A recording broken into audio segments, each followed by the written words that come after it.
Welcome students. We were doing New Economic Reforms 1991. In the previous lesson, we understood what was liberalization, and in this lesson I am going to teach you what was privatization. What is privatization? First we have to understand what is the meaning of privatization. Privatization is a process in which the process of involving the private sector in state owned enterprises.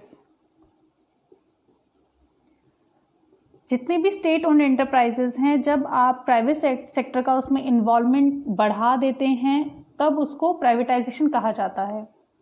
ये दो तरह से कर सकते हैं. It can be in two veg.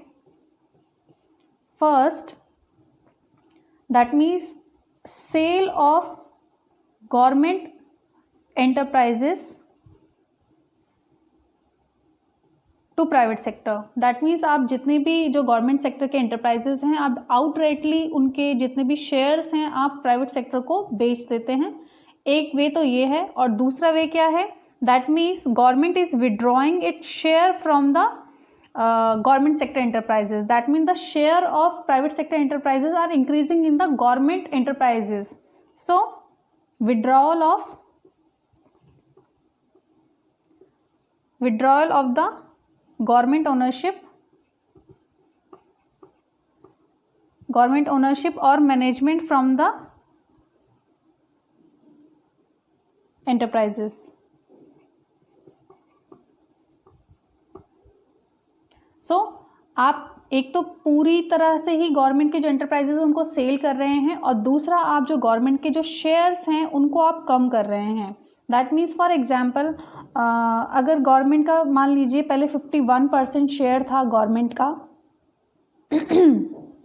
और let's say 75% जो government का पहले शेयर था, अभी उसको गवर्नमेंट ने उसके शेयर्स कम करके लेट्स से गवर्नमेंट ने 10% जो हैं वो 25% पहले प्राइवेट सेक्टर का था, गवर्नमेंट ने अपने 10% शेयर और बेच के दैट मीन्स इसको 65% कर लिया है, और अभी जो प्राइवेट सेक्टर के जो शेयर्स हैं वो 35% हो गए. That means government is withdrawing the ownership from the enterprises और from the management from the mixed enterprises. So these are the two ways. But government is क्यों कर रही है? गवर्नमेंट रीज़न क्या है? What is the reason behind selling the government shares और outrightly selling the government sector enterprises? What was the reason? Reasons are, so reason क्या है? First reason is to improve the production and managerial efficiency. As we all know, अगर जो private sector होता है, जब भी वो वर्क करता है, उसका जो मोटिव होता है वो होता है प्रॉफिट मेकिंग.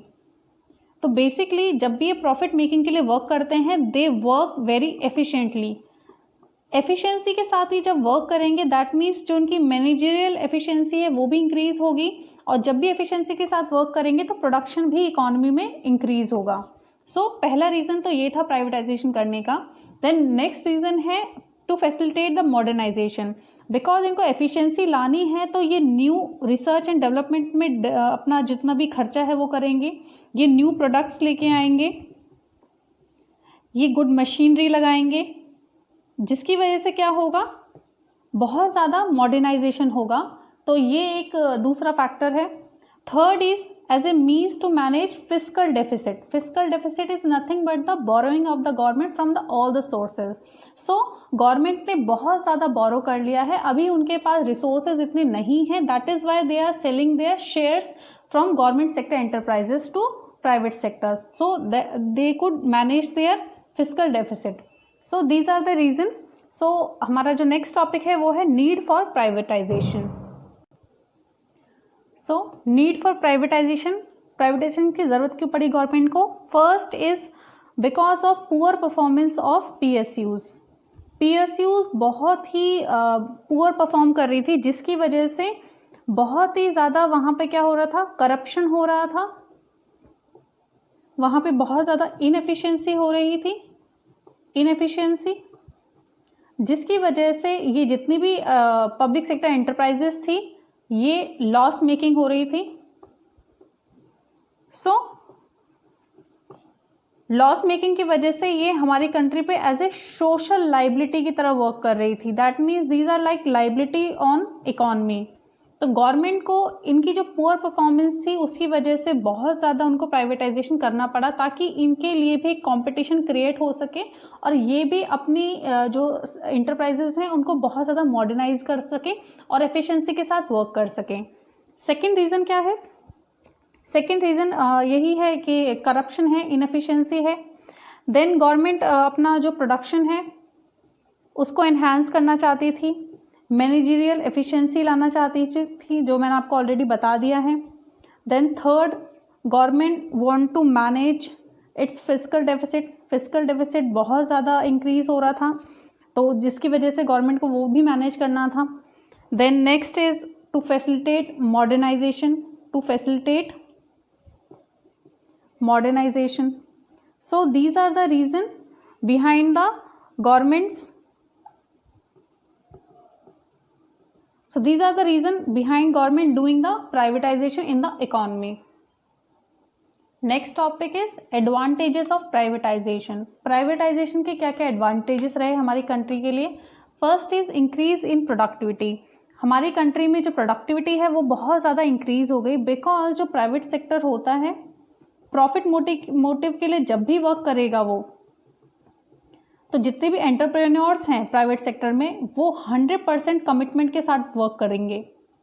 और जब भी वो 100% कमिटमेंट के साथ वर्क करेंगे और जो वर्कर्स हैं उनके लिए सरवाइव करने की जो पहली जो कंडीशन हो जाएगी वो हो जाएगी efficiency.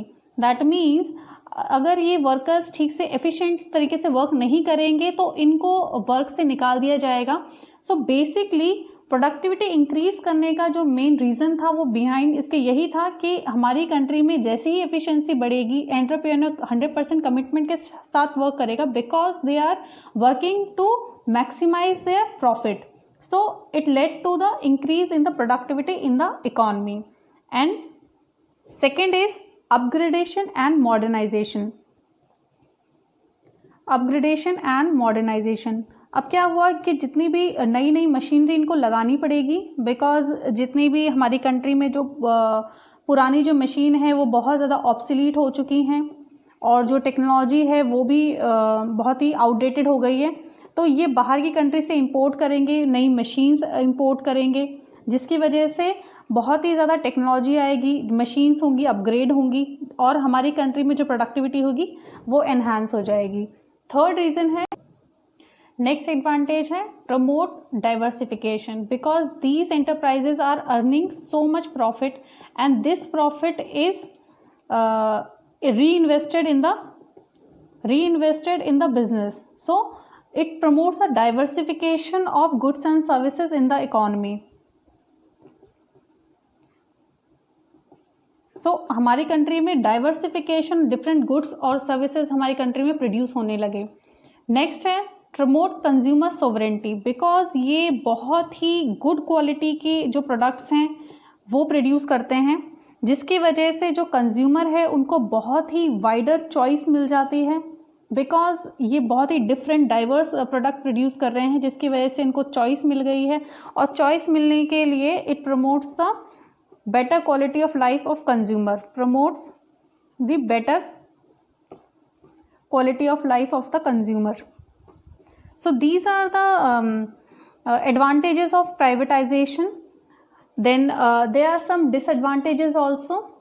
So our next topic is disadvantages of privatization. So basically इसके दो disadvantage थे। पहला तो ये जो socialistic pattern of society होता है, what does it mean? It means social interest is the top priority. Is the top priority of the government. So लेकिन जैसे ही सोशलिस्टिक पैटर्न ये है, इसका जो रेलिवेंस है बहुत ही ज़्यादा लूज हो गया, बिकॉज जो प्राइवेट सेक्टर होता है प्रॉफिट मोटिव के लिए अगर वर्क करेगा वो एज अ सोसाइटी के लिए, that means growth with justice के साथ, इस ऑब्जेक्टिव के साथ काम नहीं करता है, बिकॉज जो भी इनको ज़्यादा पे कर सकता है ये उन्हीं के लिए गुड्स एंड सर्विसेज प्रोड्यूस करते हैं। और इसीलिए जो वीकर सेक्शन है हमारी सोसाइटी का वो बहुत ही ज़्यादा डेप्रीवेशन उन्होंने फील किया, बिकॉज जो पे कर सकता है इनके लिए उसी के लिए प्रोड्यूस करेंगे। जो वीकर सेक्शन है, बिकॉज इतना ज़्यादा हाई अमाउंट वो पे नहीं कर सकते हैं, इसीलिए वो बहुत ही ज़्यादा डिप्राइव्ड हुए थे इस प्रोसेस की वजह से। तो these are the disadvantages of privatisation. In the next class we will do globalization, and till then goodbye and take care.